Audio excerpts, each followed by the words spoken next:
집 근처의 많은 소아과들 중에 언제 어떤 소아청소년과를 택하는 게 바람직한지 병원 선택 시 꿀팁들 쭉 한번 알려드리겠습니다. 보통은 내가 예를 들어 강동에 이사를 왔는데 아이가 갑자기 아프다 그러면 먼저 네이버에서 강동 소아과를 검색하실 거예요. 여기서 이름만 봐도 참고하실 게 하나가 있어요. 안녕하세요. 표쌤의 친절한 진료실의 표진규 원장입니다. 동네 병원들은 한가득 많은데 막상 우리 아이가 아파서 가려고 그러면 아이 들쳐매고 어딜 가야 될지 고민되셨던 분들 많으시죠? 오늘은 우리 아이들 진료 볼 때 어떤 소아과를 골라야 되는지에 대해서 제가 설명드리려고 해요. 소아과 의사가 봤을 때 집 근처의 많은 소아과들 중에 언제 어떤 소아청소년과를 택하는 게 바람직한지 병원 선택 시 꿀팁들 바로 가겠습니다. 요즘 소아청소년과는 크게 세 가지로 병원이 나뉘게 되었어요. 첫 번째는 의원, 두 번째는 아동병원, 세 번째 대학병원. 아이 키우시는 부모님들은 지금 사는 집 근처에서 진료 볼 의원과 아동병원, 대학병원을 각각 하나씩을 마음에 드는 곳으로 정해 놓으시는 게 좋아요. 보통은 가벼운 감기나 장염 진료, 예방접종, 영유아 검진 같은 것들은 의원과 아동병원에서 담당을 하게 되고, 아이가 아픈 정도가 심해서 입원을 해야 된다고 하면 아동병원과 대학병원 중에서 고려를 하게 됩니다. 보시면 요 가운데 있는 아동병원은 의원과 대학병원의 딱 중간이라고 보시면 될 것 같아요. 간단한 진료부터 입원까지 가능해서 부모님들 사이에서 요새 인기가 좀 많은 편입니다. 제가 오늘 의원 고를 때 참고하실 팁들이랑 병의원 가셨을 때 확인하시면 좋은 체크리스트, 그리고 아동병원과 대학병원의 차이점에 대해서 쭉 한번 알려드리겠습니다. 자, 제일 먼저 의원 고르기입니다. 의원이라고 하는 것은 입원실이 없거나 입원실이 있더라도 한 30병상 이하로 입원실이 조금만 있는 작은 규모라고 생각하시면 되세요. 보통은 내가 예를 들어 강동에 이사를 왔는데 아이가 갑자기 아프다 그러면 먼저 네이버에서 강동 소아과를 검색하실 거예요. 그러면 여러 의원들, 병원들이 쭉 순서대로 나오는데 여기서 이름만 봐도 참고하실 게 하나가 있어요.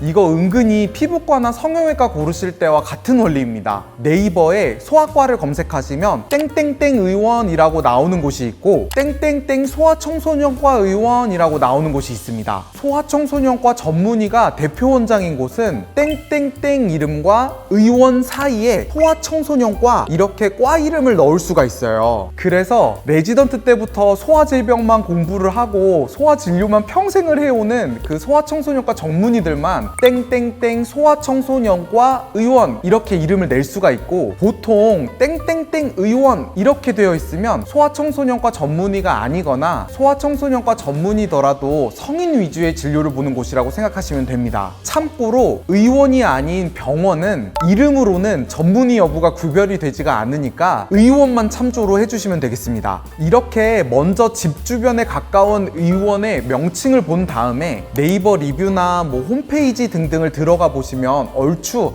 이런 곳이겠구나 생각이 드실 거예요. 사실 다들 아시겠지만 온라인으로만 나랑 맞는 의원을 찾기는 거의 불가능하기 때문에 그 다음에는 직접 가보시는 수밖에 없습니다. 내가 만약 새로 이사를 와서 처음 주변 소아과들이 어떤지를 좀 돌아보고 싶다고 하시면 예방접종 외에 아이들 챙길 게 많잖아요. 이때 여기저기 좀 가보시면 도움이 됩니다. 예방접종이 꼭 한 병원에서만 아이 클 때 쭉 맞아야 되는 것이 아니라 전국적으로 접종 맞은 사항을 국가예방접종 사이트에 의원이 등록하도록 되어 있어서 다른 소아과에 가셔도 아이가 접종을 지금까지 어떻게 했는지 어떤 걸 맞아야 되는지를 바로 알 수 있거든요. 그래서 아이가 아프지 않고 접종할 일 있거나 영유아 검진 때 집 근처 의원들을 좀 다녀보시면 마음에 드는 병의원을 고르실 수가 있을 거예요. 제가 이런 의원들을 방문할 때 확인하면 좋은 체크리스트를 하나 알려드릴게요. 주차가 잘 되는지, 유모차가 왔다 갔다 하는데 문제는 없었는지,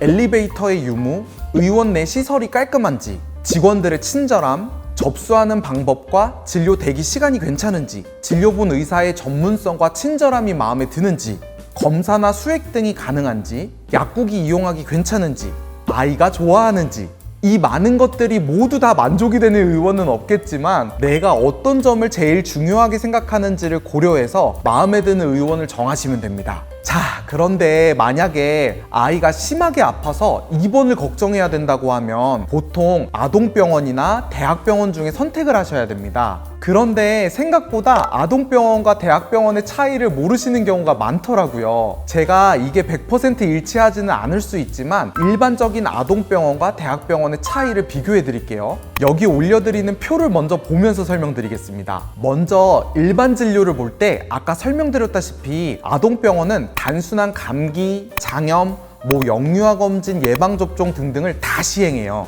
반면에 대학병원은 이런 단순 진료가 아니라 각각 세부 분과별 전문 진료를 봅니다. 그래서 심장질병이 있거나 유전질병, 경련질환 등이 있는 환자들은 대학병원을 다니게 되는 거죠. 입원하는 환자군도 차이가 좀 있습니다. 장염이 심하고 폐렴이 심해서 며칠 수액 맞으면서 회복하면 아이가 금방 좋아지는 질병들이면 아동병원에서 입원을 시키셔도 되지만 진짜로 증상이 심해서 아이가 막 심폐소생술을 한다거나 초응급 상황이 생긴다면 대학병원 응급실로 바로 가셔서 진료를 보셔야 됩니다. 아이가 막 호흡곤란으로 숨이 넘어가거나 생명이 위험하다고 판단이 들면 근처 의원이나 아동병원으로 가시면 안 되세요. 119에 바로 연락하셔가지고 바로 대학병원 응급실을 가셔야 됩니다. 아동병원에 입원해 있다가도 아이의 상태가 너무 안 좋아지고 난치성으로 진행을 하면 대학병원으로 전원을 보내는 시기입니다. 대학병원은 일반 아동병원에 비해 CT나 MRI,